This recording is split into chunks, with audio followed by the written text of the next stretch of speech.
कहानी की शुरुआत होती है गिवे से, जो एक कार मैकेनिक है। वह अपने गैरेज में एक रेगुलर कस्टमर की कार रिपेयर कर रहा होता है।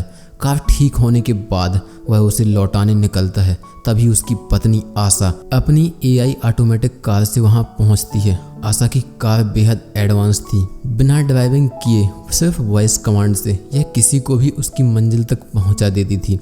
मगर ग्रे को ऐसी मशीनें बिल्कुल भी पसंद नहीं थी। उसका मानना था कि टेक्नोलॉजी इंसान के लिए खतरा बन सकती है। वहीं आशा एक बड़ी एआई कंपनी में काम करती थी। सोच में अंतर होने के बावजूद दोनों एक दूसरे से बेहद प्यार करते थे। कि वे अपनी पत्नी से कहता है कि मुझे अपने कस्टमर की एक कार छोड़ने वापस जाना है, तो तुम भी मेरे साथ चल रही हो। पहले आशा मना कर देती है, लेकिन आखिरकार राजी हो जाती है। दोनों कार लेकर निकलते हैं और पीछे पीछे आशा की ऑटोमेटिक गाड़ी भी चलती है, ताकि कार लौटाने के बाद वो घर उसी से लौट सकें। कस्टमर का नाम था एवन, एक बड़ी टेक कंपनी का मालिक। आशा उसे देखकर चौंक जाती है। ग्रे बताता है कि यह उसका रेगुलर कस्टमर है। एवन का स्वभाव अजीब था, जैसे उसे साधारण बातचीत करना भी ना आता हो। बातचीत के दौरान आशा कहती है कि उसकी कंपनी भी एक एआई टेक्नोलॉजी पर काम करती है और वे लोग भी जल्द ही एवन की कंपनी के बराबर पहुंच जाएंगे। इस पर एवन मुस्कुराता है और कहता है ऐसा कभी नहीं होगा, चलो दिखाता हूं क्यों।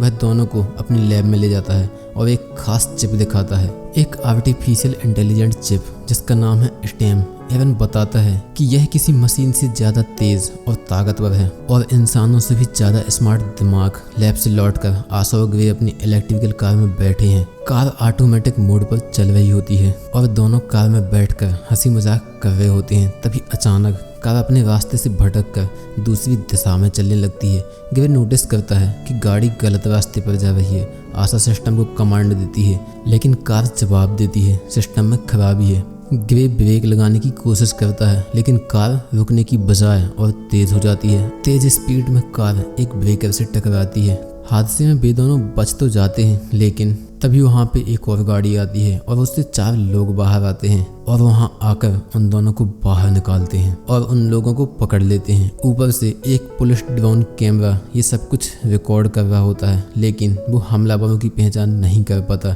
ग्रे उन्हें चोर समझकर विनती करता है कि वे उनका पैसा और कार ले जाएं, लेकिन उन्हें छोड़ दें। लेकिन तभी एक आदमी आशा को गोली मार देता है। अपनी पत्नी को तड़पता देख ग्रे पागल हो उठता है, लेकिन वो कुछ नहीं कर पाता। बदमाशों से बेरहमी से पीटते हैं और गर्दन के पीछे गोली मार देते हैं और ग्रे की अंगूठी लेकर वहां से चले जाते हैं। ग्रे भी जिंदा था, लेकिन उसका शरीर हिल नहीं पा रहा था। उसकी आंखों के सामने उसकी पत्नी की मौत हो जाती है। कुछ देर बाद पुलिस आती है।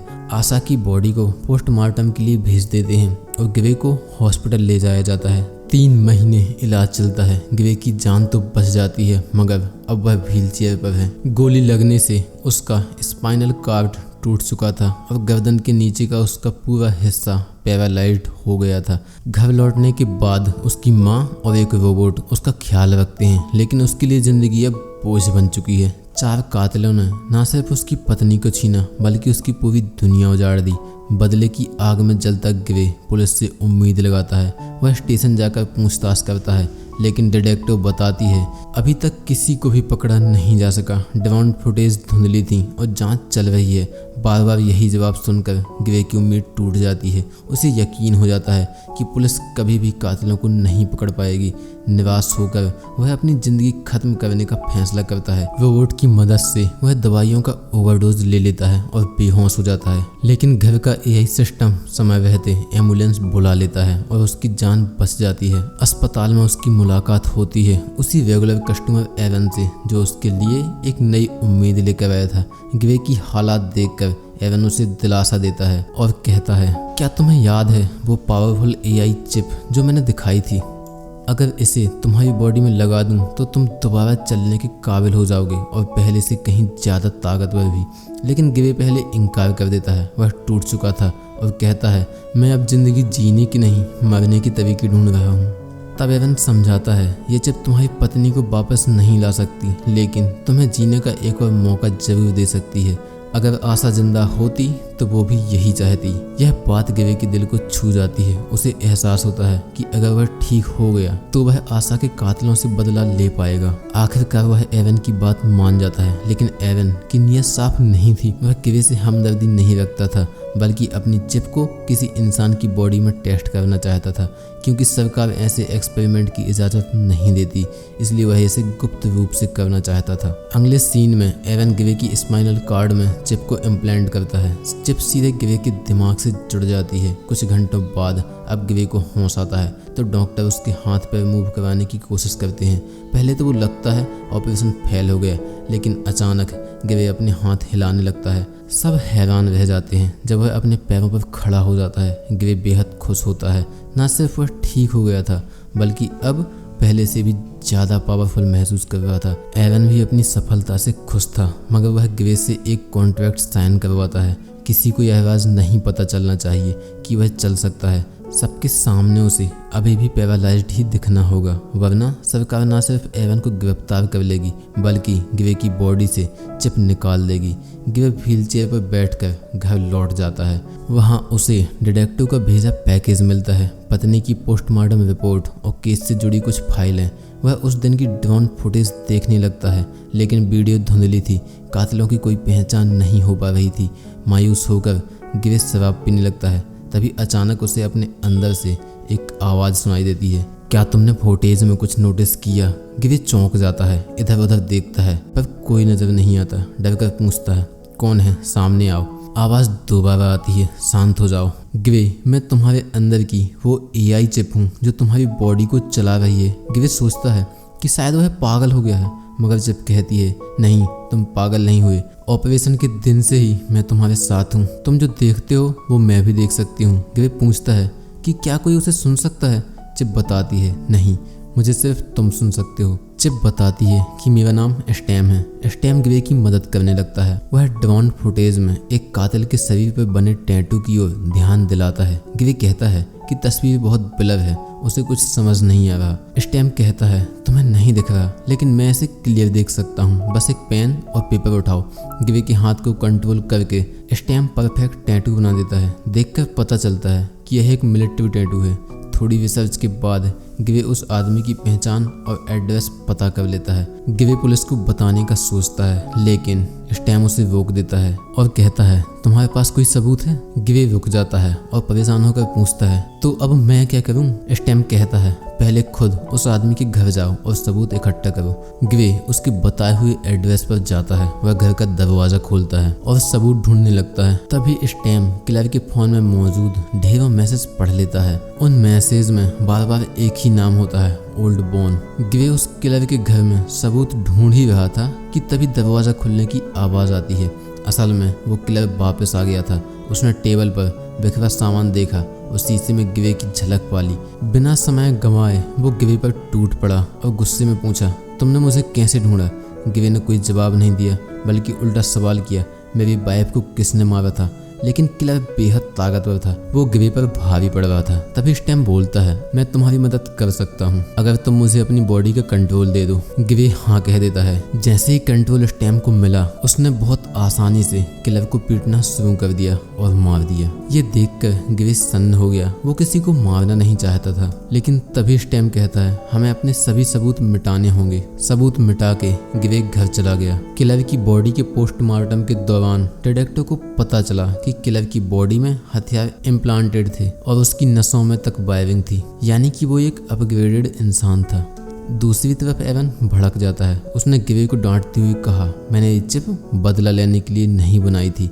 अगर तुम पकड़े जाते तो मेरा भी सब खत्म हो जाता। अगर फिर से ऐसा हुआ तो मैं चिप को डीएक्टिवेट कर दूंगा और तुम हमेशा के लिए पैरालाइज्ड हो जाओगे। इधर डिटेक्टिव भी गिवे पर शक करने लगती है। उसे पता चला कि जिस वक्त किलर की मौत हुई उस समय गिवे अपने व्हीलचेयर पर उसी इलाके में घूम रहा था। वह तुरंत गिवे के घर पहुंचती है और बोली, हमें तुम उस एरिया में दिखाई दिए जहां पे एक किलर का मर्डर हुआ, जिसपे हमें पहले से ही शक था।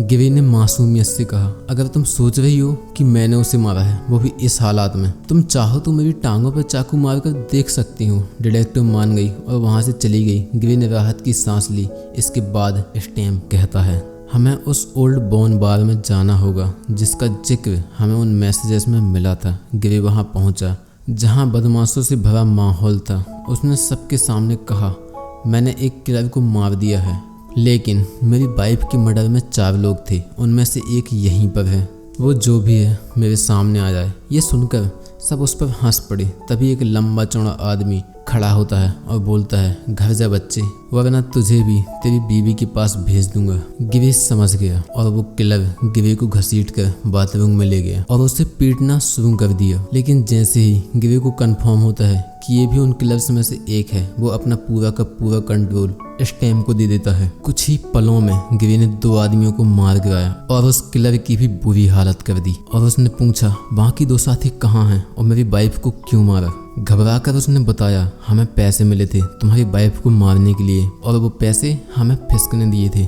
उधर एरन को पता चल चुका था कि गिवे ने एक और हत्या कर दी है। वो तुरंत चिप को शट डाउन करने लगा। स्टैम ने गिवे को बताया कि एरन मुझे डिसेबल करने की कोशिश कर रहा है, हमें जल्दी ही कुछ करना होगा। स्टैम ने उसे एक हैकर जेमी का एड्रेस दिया जो उसकी प्रोग्रामिंग से एरन का कंट्रोल हटा सकता है। गिवे जेमी की फ्लैट की ओर बढ़ता है, लेकिन एरन ने स्टैम का 30% शट डाउन कर दिया था। गिवे की एक टांग पैरालाइज हो जाती है। दर्द और कमजोरी के बावजूद गिवे हैकर जेमी के दरवाजे तक पहुंचने में कामयाब हो जाता है और रास्ते में स्टैम गिवे को कोड बताता है, जिस कोड से स्टैम पर से एवन का कंट्रोल हट जाएगा। जेमी दरवाजा खोलता है। स्टैम को पूरी तरह शट डाउन कर दिया गया था। गिवे कुछ पैसे देता है और जेमी स्टैम को रिबूट करने की कोशिश करने लगता है, लेकिन तब तक उन 2 बचे हुए किलर्स को भी पता चल चुका था और उनमें से एक फिस्क भी था, वही जिसने आशा पर गोली चलाई थी।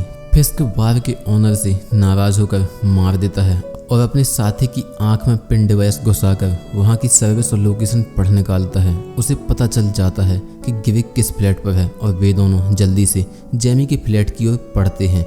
हैकर ने गिवे के सिस्टम को फ्री कर दिया, बस चिप के रीबूट का समय बाकी था। तभी वो किलर्स वहां आ जाते हैं और हैकर वहां से भाग जाता है। वो किलर दरवाजा तोड़ के अंदर आते हैं। गिवे शुरू में बेहस्त दिखता है, पर जैसे ही चिप पूरी तरह से रीबूट होती है, स्टैम वापस से उसकी बॉडी को कंट्रोल में ले लेता है। गिवे उसी क्षण उन दोनों के ऊपर हमला करता है और वहां से भाग जाता है। गोलीबारी और भगदड़ के बीच गिवे छत पर पहुंचता है। फिस्क का एक साथी उसका पीछा करता हुआ आता है। स्टैम उसे बेरहमी से मार देता है। जब फिस्क आता है, गिवे वहां से भाग चुका होता है। गिवे घर पहुंचता है। वहां उसकी माँ उसे लहूलुहान देख लेती है, वो भी अपने पैरों पर खड़े हुए। गिवे अपनी माँ से ये सब छुपाने के लिए कहता है। उसी समय डिटेक्टिव भी सक्रिय हो चुकी थी। उसने गिवे की व्हीलचेयर और घटनास्थल के सबूत को जोड़कर देखा कि गिवे हर बार उन मर्डर्स के आसपास ही मिलता है। शक बढ़ा और वह सीधे गिवे के घर पहुंची, पर गिवे ने खुद को निर्दोष ठहराया। डिटेक्टिव ने चुपके से उसकी जेब में एक छोटा सा माइक्रोफोन छिपा दिया। गिवे को धीरे धीरे एहसास होने लगा कि वह अपनी पत्नी के कातिलों को ढूंढते ढूंढते खुद उसी सर्कस का हिस्सा बन गया है जिससे वह नफरत करता था। उसने स्टैम को कहा, बस अब बहुत हो गया, तुम निकल जाओ मेरे दिमाग से। स्टैम ने जवाब दिया कि आखिरी कातिल फिस्क अभी भी खतरा है। अगर हमने उसे नहीं मारा तो वो हमें मार देगा। लेकिन उस हैकर की वजह से अब स्टैम पर किसी का भी कंट्रोल नहीं था। वह एरन से भी आज़ाद हो चुका था। अब उसे गिवे की परमिशन की भी ज़रूरत नहीं थी। स्टैम ने साफ कह दिया, अब मुझे पूरा कंट्रोल मिला है, मैं अपनी मर्जी से तुम्हें कंट्रोल कर सकता हूँ। यह सुनकर गिवे का दिल ठहर सा गया और डिटेक्टिव ने गिवे की हर बात सुन ली। इसका मतलब था कि गिवे अब वह इंसान नहीं रहा जो पहले था। किस्मत और मजबूरी ने गिवे को आगे धकेल दिया। उसने गन उठाई और फिस्क का पीछा किया। माँ ने रोते हुए उसे रोकने की कोशिश की, पर वह निकल पड़ा। डिटेक्टिव उसके पीछे लग गई। रास्ते में स्टैम ने एक इलेक्ट्रिक कार को हैक कर दिया और डिटेक्टिव की गाड़ी से टकराकर उससे पीछा छुड़वा दिया। यह देखकर पता चलता है कि स्टैम अब सिर्फ बॉडी नहीं, नेटवर्क भी कंट्रोल कर सकता है। और गिवे फाइनली फिस्क के पास पहुंच चुका है। गिवे ने फिस्क से पूछा कि आशा को क्यों मारा गया। फिस्क ने बेखौफ होकर कहा कि उनका असली निशाना गिवे था। उनका मकसद उसकी रीढ़ की हड्डी काटना था। आशा तो एक्स्ट्रा पेमेंट के लिए मरी। यह सुनकर गिवे का गुस्सा आग बनकर फूटा। दोनों के बीच में खूनी भिड़ंत हुई। फिस्क भी अपग्रेडेड ह्यूमन था, फिर भी वह गिवे की नई ताकत के सामने टिक ना सका। गिवे ने बिना पछतावे के उसे मार गिराया। इस जीत के साथ ही गिवे को एक भीषण सच्चाई मिली। फिस्क को मारने के बाद गिवे ने उसका फ़ोन चेक किया। फ़ोन की रिकॉर्डिंग में उसे सच्चाई का सबसे बड़ा झटका लगता है। इन सब के पीछे और कोई नहीं बल्कि एरन है। उसी ने गिवे की पत्नी आशा की हत्या करवाई है और उसे पैरालाइज करने की साजिश रची। गुस्से और दर्द से भरा गिवे सीधा एवन के घर पहुंचता है, लेकिन वहां वह देखता है कि एवन अकेला बैठा रो रहा है। गिवे उसके सामने गन तान कर पूछता है, क्यों किया तुमने ये सब? मैंने तुम्हारा क्या बिगाड़ा था? एवन कांपते हुए कहता है, ये सब मेरी प्लानिंग नहीं थी, मैंने तुम्हारी वाइफ को नहीं मरवाया। गिवे भड़क उठता है, झूठ मत बोलो, मैंने ये सब रिकॉर्डिंग में सुना है। इससे पहले कि गिवे ट्रिगर दबा पाता, पीछे से डिटेक्टिव आ जाती है। वह गिवे को हथियार छोड़ने का आदेश देती है। जैसे ही वह पास आती है, गिवे अनजाने में उसे गिरा देता है। गिवे डिटेक्टिव को मारना नहीं चाहता, लेकिन स्टैम चाहता है। गिवे पूरी ताकत लगाकर अपने हाथों को रोकता है ताकि उसका गला ना दबा सके, क्योंकि उस हैकर की वजह से अब स्टैम पर किसी का कंट्रोल नहीं था। वह एवन से भी आज़ाद हो चुका था। अब स्टैम का गिवे की बॉडी पर पूरा कंट्रोल था। स्टैम क्रूरता से हंसता है और कहता है, भूल गए, तुम्हारी बॉडी मेरे कंट्रोल में है। उसी वक्त स्टैम गिवे के एक हाथ से चाकू उठाकर उसके दूसरे हाथ में मार देता है। स्टैम फिर से डिटेक्टिव को मारने की कोशिश करता है, लेकिन गिवे रोकता है और डिटेक्टिव से कहता है, इलेक्ट्रिक गन से झटका दो, और गिवे वहीं गिरकर पैरालाइज हो जाता है। तभी एवन हाथ में पिस्तौल लिए सामने आता है और असली रहस्य उजागर करता है। वह कहता है, ये चिप तो मैंने बनाई, लेकिन अब मैं इसके कंट्रोल में हूँ। फिस्क को हायर करना, तुम्हें पैरालाइज करवाना और तुम्हारी गर्दन पर खुद को फिट कराना, ये सब उसी का प्लान था। गिवे सदमे में था। एवन ने स्वीकार किया कि उसने इसे बनाया जरूर, लेकिन कभी पूरी तरह नियंत्रित नहीं कर पाया। ये चिप नहीं चाहती कि मैं जिंदा रहूं, क्योंकि अगर मैं रहा तो और चिप्स बनाऊंगा। ये अपनी जैसी किसी और की मौजूदगी नहीं चाहती, और इसने तुम्हें चुना अपनी परफेक्ट बॉडी और होस्ट के रूप में। अचानक स्टैम पूरी तरह सक्रिय हो जाता है और पलक झपकते ही एवन को मार देता है। अब उसकी नज़र डिटेक्टिव पर थी, लेकिन गिवे अपनी आखिरी ताकत लगाकर स्टैम को निशाने से भटका देता है और गिवे खुद की गर्दन पर पिस्तौल लगाकर उसे चला देता है। अगला दृश्य अजीब था। गिवे ने खुद को एक अस्पताल के कमरे में पाया। उसकी पत्नी आशा उसके पास बैठी थी और मुस्कुरा रही थी। उसने कहा, हमारा एक्सीडेंट हुआ था, तुम कई दिनों से बेहोश थे।